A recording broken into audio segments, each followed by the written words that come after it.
ಮುಖ್ಯಮಂತ್ರಿಗಳ ಮಾತಿಗೆ ಬೆಲೆ ಇಲ್ವಾ ಅಂತ. ಯಾಕೆ? ಫೈನಾನ್ಸ್ ಕಂಪನಿಗಳ ಕಿರುಕುಳ ಮಾತ್ರ ನಿಲ್ತಾನೆ ಇಲ್ಲ. ದಾವಣಗೆರೆಯಲ್ಲಿ ನಡೀತಾ ಇರುವಂಥ ಮೈಕ್ರೋ ಫೈನಾನ್ಸ್ ಕಂಪನಿಗಳ ಕಿರುಕುಳ ಮಾತ್ರ ವಿಪರೀತಕ್ಕೆ ಹೋಗ್ತಾ ಇದೆ. ಜನ ಸುಸ್ತಾಗಿ ಹೋಗ್ಬಿಟ್ಟಿದ್ದಾರೆ. ಯಾಕೆ? ಬೆಳಗ್ಗೆ 4 ಗಂಟೆಗೆ ಮನೆ ಬಿಟ್ಟು ರಾತ್ರಿ 12 ಗಂಟೆ ನಂತರ ಮನೆಗೆ ಬರುವಂಥ ಪರಿಸ್ಥಿತಿಗೆ ಈಗ ಗಂಡನಿಗೆ ತಂದಿಟ್ಟಿದೆ. ಯಾಕೆ? ಬಾಣಂತಿ ಪತ್ನಿಯನ್ನ ಮನೆಯಲ್ಲಿ ಬಿಟ್ಟು ಹೊರಗೆ ಹೋಗ್ತಾನೆ ಗಂಡ. ದಾವಣಗೆರೆ ನಗರದ ಭರತ್ ಕಾಲೋನಿಯಲ್ಲಿ ನಡೀತಾ ಇರುವಂಥ ಘಟನೆ ಇದು. ಖಾಸಗಿ ಫೈನಾನ್ಸ್ನಿಂದ 30,000 ಸಾಲವನ್ನು ಪಡೆದಿರ್ತಾರೆ ಬಾಣಂತಿ ಶೋಭಾ. ಹೆರಿಗೆ ಮತ್ತು ಆಸ್ಪತ್ರೆಯ ಖರ್ಚಿನಿಂದ 1 ತಿಂಗಳು EMI ಕಟ್ಟೋಕೆ ಕಷ್ಟ ಆಗಿರುತ್ತೆ. ಒಂದೇ 1 ತಿಂಗಳು EMI ಕಷ್ಟ ಆಗುತ್ತೆ. ಬೆಳಗ್ಗೆ 5 ಗಂಟೆಗೆ ಬಂದು ಸಾಲ ವಸೂಲಿ ಮಾಡ್ತಾ ಇದ್ದಿದ್ದು ಸಿಬ್ಬಂದಿ. ಹೀಗಾಗಿ ಬೆಳಗ್ಗೆ 4 ಗಂಟೆಗೆ ಮನೆಯನ್ನ ಬಿಟ್ಟು ಹೋಗ್ತಾ ಇದ್ದಿದ್ದು ಶೋಭಾ ಅವರ ಪತಿ. EMI ಕಟ್ಟಲು ಅವಕಾಶ ಕೊಡಿ, ಸ್ವಲ್ಪ ಕಾಲಾವಕಾಶ ಕೊಡಿ ಅಂತ ಕೇಳಿಕೊಂಡಿದ್ದಾರೆ.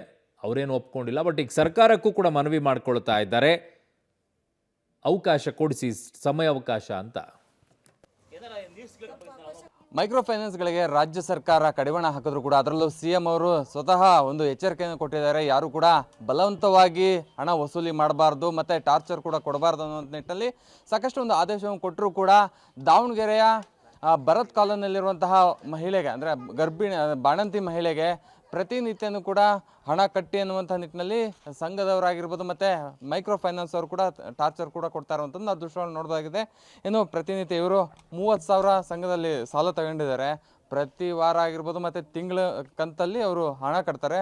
ಆದರೆ ಕಳೆದ 1 ತಿಂಗಳಿಂದ ಅವ್ರಿಗೆ, ಅಂದರೆ ಗರ್ಭಿಣಿ ಮಹಿಳೆ ಆಗಿರೋಂದ್ರೆ ಡೆಲಿವರಿ ಆಗಿದೆ, ಆ ಸಂದರ್ಭದಲ್ಲಿ ಸಾಕಷ್ಟು ಹಣ ಕೂಡ ವೆಚ್ಚ ಮಾಡಿದ್ದಾರೆ. ಅದರಲ್ಲೂ ಕೂಲಿ ನಾಲಿ ಮಾಡುವಂತಹ ಜನರೇ ಇಲ್ಲಿ ಜಾಸ್ತಿ ಇರುವಂಥದ್ದು. ಅಂಥ ಸಂದರ್ಭದಲ್ಲಿ ಕೇವಲ ಕಾಲಾವಕಾಶ ಕೊಡಿ, ನಾವೇನು ಹಣ ಕಟ್ಟೋದಿಲ್ಲ ಅಂತ ಹೇಳೋದಿಲ್ಲ, ಕಾಲಾವಕಾಶ ಕೊಡಿ ಅಂತ ಕೇಳಿದ್ರು ಕೂಡ ಮೈಕ್ರೋ ಫೈನಾನ್ಸ್ ಅವರು ಯಾವುದೇ ರೀತಿಯಂತಹ ಒಂದು ಕಾಲಾವಕಾಶ ಕೊಡ್ತಾ ಇಲ್ಲ. ಬೆಳಿಗ್ಗೆ ಆಗಿರ್ಬೋದು ಮತ್ತು ಸಂಜೆ ಆಗಿರ್ಬೋದು ಮನೆ ಮುಂದೆ ಬಂದು ಕೂರ್ತಾರೆ ಅನ್ನುವಂಥ ಒಂದು ಆರೋಪವನ್ನು ಕೂಡ ಮಾಡ್ತಾ ಇರುವಂಥದ್ದು. ಅದರಲ್ಲೂ CM ಸಿದ್ದರಾಮಯ್ಯ ಅವರು ಈಗಾಗಲೇ ಒಂದು ಆದೇಶವನ್ನು ಕೊಟ್ಟಿದ್ದಾರೆ, ಯಾರು ಕೂಡ ಟಾರ್ಚರ್ ಕೊಡಬೇಡಿ ಅಂತಂದು. ಆದರೂ ಅದು ಆದೇಶ ಇದ್ದರೂ ಕೂಡ ಈ ರೀತಿಯಾಗಿ ಟಾರ್ಚರ್ ಕೊಡ್ತಾ ಇದ್ದಾರೆ. ಇದರಿಂದಾಗಿ ಸಾಕಷ್ಟು ಮಹಿಳೆಯರು ಕೂಡ ಒಂದು ಆತಂಕದಲ್ಲಿದ್ದಾರೆ. ಅದರಲ್ಲೂ ಅವರ ಯಜಮಾನರು ಬೆಳಗ್ಗೆ 5 ಗಂಟೆಗೆ ಮನೆ ಬಿಡ್ತಾರಂತೆ, ನೈಟ್ 12 ಗಂಟೆಗೆ ಬರ್ತಾರಂತೆ. ಯಾಕಂದರೆ ಬೆಳಗ್ಗೆ ಏನಾದ್ರು ಇದ್ದರು ಅಂದರೆ ಫೈನಾನ್ಸ್ ಅವರು ಟಾರ್ಚರ್ ಮಾಡ್ತಾರೆ, ಹಣ ವಸೂಲಿ ಮಾಡ್ತಾರೆ ಅನ್ನೋ ನಿಟ್ಟಿನಲ್ಲಿ ಬೆಳಿಗ್ಗೆ 5 ಗಂಟೆಗೆ ಮನೆ ಬಿಡ್ತಾರೆ ಅನ್ನೋಂಥ ಮಾತುಗಳು ಹೇಳ್ತಾರೆ. ಅದ್ರ ಬಗ್ಗೆ ಮಾತಾಡ್ಕೋಸ್ಕರ ಇವರಿದ್ದಾರೆ. ಅಮ್ಮ, ಎಷ್ಟು ತಗೊಂಡಿದ್ರಿ, ಏನಾಯಿತು ಅಂತ? 30,000 ತಗೊಂಡಿದ್ವಿ ಸರ್. ನಾವು ಕಟ್ಟೋಕ್ಕೆ ಆಗ್ತಿಲ್ಲ ಸರ್. ಇದು ಒಂದೇ ತಿಂಗಳು ಕಟ್ಟೋಕ್ಕೆ ಆಗ್ತಿಲ್ಲ ಸರ್. ನಾವು ಉಳ್ಕಿದೆಲ್ಲ ಕಟ್ಕೊಂತ ಬಂದ್ವಿ ಸರ್, ಎಲ್ಲ ಸಾಲಗಳು ಅಷ್ಟೇ ಸರ್. ಗಂಡು ಮಕ್ಳೇನೋ 5 ಗಂಟೆಗೆ ಹೋಗ್ತಾರೆ. ಸರ್ ನಮ್ಮ ಮನೆಯವರು 5 ಗಂಟೆಗೆ ಎದ್ದೋಕಾರ ರಾತ್ರಿ 12-1 ಗಂಟೆಗೆ ಮನೆ ಬರ್ತಾರೆ. ಸಂಘದ ಸಾರಾಗೆ ಮನೆಗೆ ಬರ್ತಿಲ್ಲ ಸರ್ ಅವರು.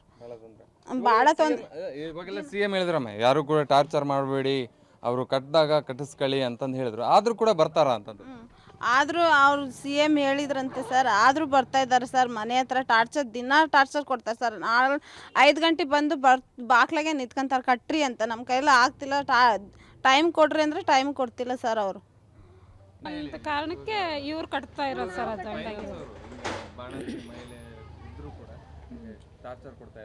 ಹಾಂ ಸರ್, ನಾವೇ ನೋಡ್ತಿದ್ವಿ ಇಲ್ಲಿ ಮಂತ್ಲಿ ಕರೆಕ್ಟಾಗಿ ಕಟ್ತಿದ್ರು ಅವರು. ಈಗ ಹೆರಿಗೆ ಆಗೈತೆ ಅಮ್ಮಂಗೆ, ಹಂಗೆ ಬಂದು ಮನೆ ಹತ್ರ ಬಂದು ಈಗ 2-3 ಸಲ ನಾವೇ ನೋಡಕತ್ತಿ.